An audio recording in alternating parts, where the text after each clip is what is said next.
Welcome back to the channel students. आज हम लोग डिस्कस करेंगे प्रोपोर्शन की टाइप्स के बारे में। तो ये आपके पास एक होता है डायरेक्ट प्रोपोर्शन, दूसरी टाइप्स को हम लोग नाम देते हैं इनवर्स प्रोपोर्शन या इनडायरेक्ट प्रोपोर्शंस। तो अब डायरेक्ट प्रोपोर्शन क्या होती है?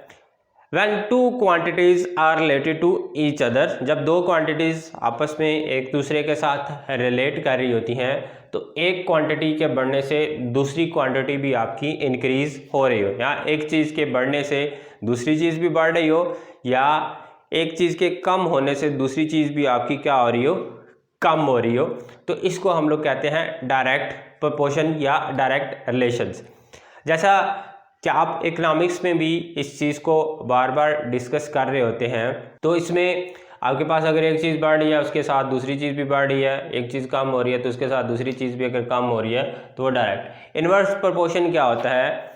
जब दो क्वांटिटी आपस में एक दूसरे के साथ रिलेट कर रही होती हैं, लेकिन एक क्वांटिटी के बढ़ने से दूसरी क्वांटिटी आपकी क्या हो रही होती है, कम, या एक क्वांटिटी अगर आपकी कम हो रही है तो दूसरी आपकी क्वांटिटी जो है वो इंक्रीज हो रही होती है, तो उसको हम लोग क्या नाम दे देते हैं, इनवर्स प्रोपोर्शन का। तो अब यहाँ पे अगर हम लोग देखें डायरेक्ट प्रोपोर्शन, तो यहाँ पे अगर हम लोग कहें कि अगर आप 1 लीटर में कोई भी गाड़ी जो है वो 20 माइल्स का डिस्टेंस कवर कर रही है, तो वो 2 लीटर्स में कितना डिस्टेंस कवर करेगी? मीन्स अगर 1 लीटर में वो 20 का रही है तो 2 लीटर्स में वो कितने माइल्स करेगी? 40। तो यहाँ पे अगर आप देखें तो जैसे ही आपने आयल कैपेसिटी को इंक्रीज़ किया, आपके पास डिस्टेंस भी क्या हो रहा है, इंक्रीज हो रहा है। तो डायरेक्ट प्रोपोर्शन को अब हम लोग देखते हैं with the help of example आपके पास आपकी बुक पे है, सेट बी से क्वेश्चन नंबर 2। इसमें कह रहा है cost of building 1.5 miles of a certain highway. तो यहाँ पे आपके पास एक साइड पे क्या आ रहा है, डिस्टेंस, और दूसरी साइड पे आपके पास क्या आ रहा है, कास्ट। कास्ट आपके पास यहाँ पे क्या है, रुपीस की फॉर्म है। तो कह रहा है 1.5 माइल्स अगर आपके पास डिस्टेंस है, ये आपकी माइल्स, 1.5 माइल्स डिस्टेंस, उसके अगेंस्ट कास्ट आपकी लग रही है 420,000। What was the cost of 4.5 miles of that highway? अगर कह रहा है कि वो डिस्टेंस आपके पास 4.5 माइल्स हो जाता है तो उसके अगेंस्ट आपकी कॉस्ट कितनी होगी? तो यहाँ पे मिसिंग टर्म्स को हम लोग देख लेते हैं, एक्स डिनोट कर लेते हैं। तो आप सबसे पहले आपने इनका रिलेशन देख रहे हैं कि इनका रिलेशन आपस में क्या है, इंक्रीजिंग रिलेशन है या डिक्रीजिंग, मतलब सेम रिलेशन है। अगर एक चीज़ आपकी बढ़ रही है तो दूसरी चीज़ भी आपकी क्या होनी चाहिए, बढ़नी चाहिए। अब अगर आप यहाँ पे जस्ट इंक्रीज या डिक्रीज पे फोकस करेंगे तो आपको शायद ये क्वेश्चन मुश्किल लगेगा, लेकिन यहाँ पे आपने चीज़ों का कंपैरिजन करना है। दो आइटम जो है उनका आप कंपैरिजन करें कि उनका आपस में रिलेशन क्या है। अब यहाँ पे अगर देखें तो सिंपल सी बात है, डिस्टेंस अगर 1.5 में आपकी इतनी कास्ट लग रही है, तो जैसे ही आपका डिस्टेंस ज़्यादा होगा तो कास्ट भी आपकी क्या होगी, इंक्रीज ही होगी, बढ़ेगी। तो इट्स मीन्स इनका जो आपस में रिलेशन है वो कौन सा रिलेशन है, डायरेक्ट रिलेशन। तो डायरेक्ट रिलेशन यहाँ पे आप इसकी रेशो अगर बना लें तो ये आपके पास क्या बन जाएगा, 1.5 divided by 4.5 is equal to 420,000 divided by X. तो यहाँ पे अब इसको आपने सॉल्व करना है, product of extremes equal to product of means. तो ये आपके पास कितना बन रहा है, 1.5x। तो अब इसको अगर आप मल्टीप्लाई करें तो ये मल्टीप्लिकेशन के बाद आपके पास बन जाएगा 1.5 मल्टीप्लाइड बाय 420,000 1890,000 डिवाइडेड बाय 1.5। तो ये आपके पास बन गया है 12,60,000।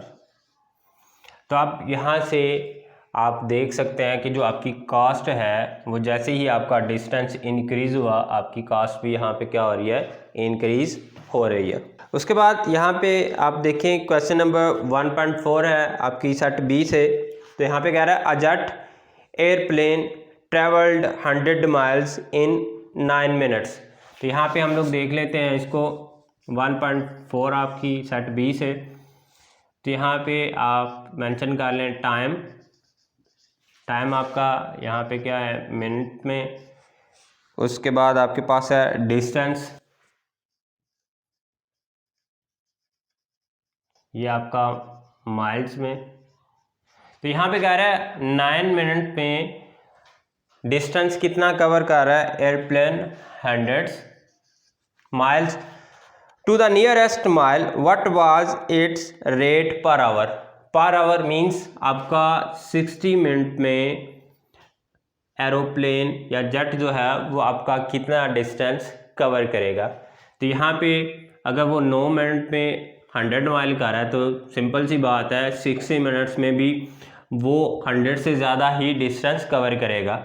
तो यहाँ पे आपका टाइम क्या आ रहा है बढ़ रहा है, तो डिस्टेंस भी आपका बढ़ेगा। क्यों बढ़ेगा, उनमें जो रिलेशनशिप है वो आपका कौन सा रिलेशन है, डायरेक्ट रिलेशन। तो अगर आपको यहाँ पे क्वेश्चन में रिलेशनशिप का पता चल जाता है कि दोनों का रिलेशन क्या है, डायरेक्ट है या इनडायरेक्ट, वो क्वेश्चन को आप ध्यान से पढ़ें, आपको ऑटोमेटिकली उसका आइडिया क्लियर हो जाएगा किस तरह से वो आपको क्वेश्चन में क्या बता रहा है। तो 9 divided by 60 is equal to 100 divided by x assume कर लिया, ये आपके पास 9x और ये आपके पास कितना बन जाएगा 6000x 6000 डिवाइडेड बाय 9। तो ये आप कर देंगे तो ये आपके पास बन जाएगा 9000। तो ये आपके पास बन रहा है 6667 माइल्स। मींस वो आपका 60 मिनट्स के अंदर जेट जो है वो इतने माइल्स कवर कर रहा है। तो ये आपके पास स्टूडेंट्स था डायरेक्ट प्रोपोर्शन, किस तरह से इसको सॉल्व कर सकते हैं। उसके बाद स्टूडेंट्स आपका इन्वर्स प्रोपोर्शन मींस आपका यहाँ पे क्या है, एक चीज़ के बढ़ने से दूसरी चीज़ कम हो रही है, मतलब दोनों चीज़ों का जो रिलेशनशिप है वो आपस में क्या है, अपोजिट रिलेशन है। तो यहाँ पे आपकी बुक पे क्वेश्चन नंबर 1.6 है, इसकी मदद से हम लोग देखते हैं कि इन्वर्स प्रोपोर्शन क्या होता है। तो यहाँ पे कह रहा है 6 मैन्स, यहाँ पे एक चीज़ आपके पास क्या आ गई मैन, फर्स्ट पे कह रहा है 6 mans paint a house in 4 days.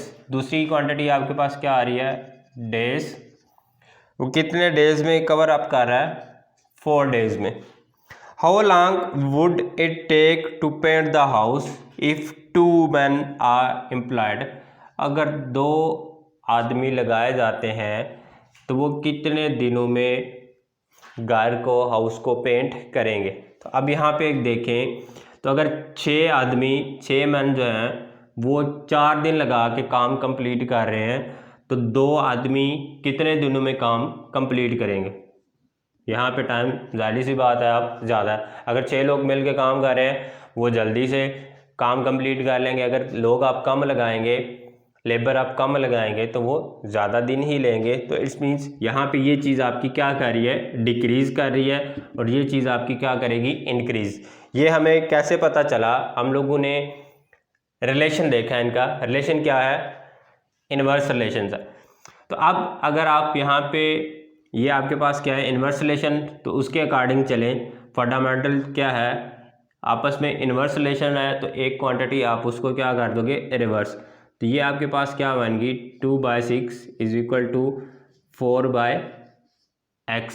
यहाँ पे इसको हम लोगों ने x से ज्यूम कर लिया, तो 2x 24x आपके पास कितना बन गया 12। तो यहाँ पे आपके पास अगर 2 मैन आप एम्प्लॉय करते हैं, 2 आदमी लगाते हैं, तो वो कितने टाइम में कंप्लीट करेंगे 12 डेज में। तो ये आपके पास क्या कर रहा है, कम हो रहा है, ये आपके पास क्या हो रहा है, इंक्रीज हो रहा है। सिंपल, मैं बार बार आपको यही चीज़ कह रहा हूँ कि सिंपल आप उनका रिलेशन देखें, उनका आपस में रिलेशन क्या है, इन्वर्स है या डायरेक्ट है। वो किस तरह से आपको पता चलेगा, आपने क्वेश्चन को पढ़ के देखना है कि एक चीज़ अगर बढ़ रही है तो दूसरी क्या होगी, अगर एक चीज़ कम हो रही है तो दूसरी क्या हो रही है। अब इसी तरह से आप देखें क्वेश्चन नंबर 1.14 है आपके पास।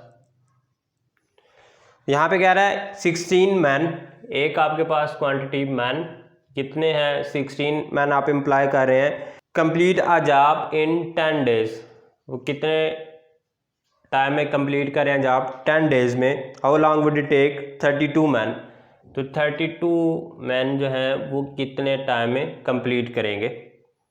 तो अब यहाँ पे मैन क्या कर रहे हैं, आप लेबर इंक्रीज कर रहे हैं और काम आपने देखना है वो क्या होगा, अज्यूम कर लिया x। अब अगर यहाँ पे देखें तो आदमी मैन जो कम किए टाइम आपका ज़्यादा लगा। यहाँ पे आप आदमी अगर बढ़ाएंगे तो नंबर ऑफ डेज आपके क्या हो जाएंगे, कम हो गए। सिंपल है, यहाँ पे कोई लॉजिक वाली या रॉकेट साइंस आपके पास नहीं है। ये आपने देखना है, अगर मैंने इंक्रीज़ किए हैं तो टाइम आपका क्या होगा, कम होगा। आपके पास क्या होगा, इन्वर्स प्रोपोर्शन, फंडामेंटल प्रिंसिपल, आप इसको रिवर्स लेके जाएंगे, डिवाइडेड बाय 10/x। तो ये आपके पास 32x divided by equal to ये 160 बन गया। तो 160 डिवाइडेड बाय 32 करें तो ये आपके पास कितना बन जाएगा, 5 डेज। Simple is that. 16 कितने में कंप्लीट कर रहे थे, 10 में। आपने 2 टाइम्स आदमी इंक्रीज़ किए, मैंने इंक्रीज़ किए, डेज आपका 2 टाइम क्या हो गए, डिक्रीज़ हो गए। तो स्टूडेंट्स ये था आज का हमारा टॉपिक, जिसमें हम लोगों ने देखा types of proportion, direct proportion और इनडायरेक्ट प्रोपोर्शन क्या होती है और उसको हम लोग किस तरह से सॉल्व कर सकते हैं। होप सो आज का लेक्चर आपको क्लियर होगा। नेक्स्ट लेक्चर में हम लोग डिस्कस करेंगे कि अगर आपके पास 3 क्वांटिटीज़ आ जाती हैं, 3 क्वांटिटीज़ आ जाती हैं, तो वो उसमें आप किस तरह से जज कर सकते हैं, किस तरह से देख सकते हैं कि आपके पास वो डायरेक्ट प्रोपोर्शन है, इनडायरेक्ट प्रोपोर्शन है, उसको आप किस तरह से जो है वो सॉल्व कर सकते हैं। तो स्टूडेंट्स इंतज़ार कीजिएगा, नेक्स्ट लेक्चर में हम लोग डिस्कस करेंगे अबाउट 3 क्वांटिटीज़ अगर आपके पास आ जाती हैं, 3 रेशोज़ आपके पास आ जाती हैं, तो उसको किस तरह से हम लोग सॉल्व कर सकते हैं। Thank you.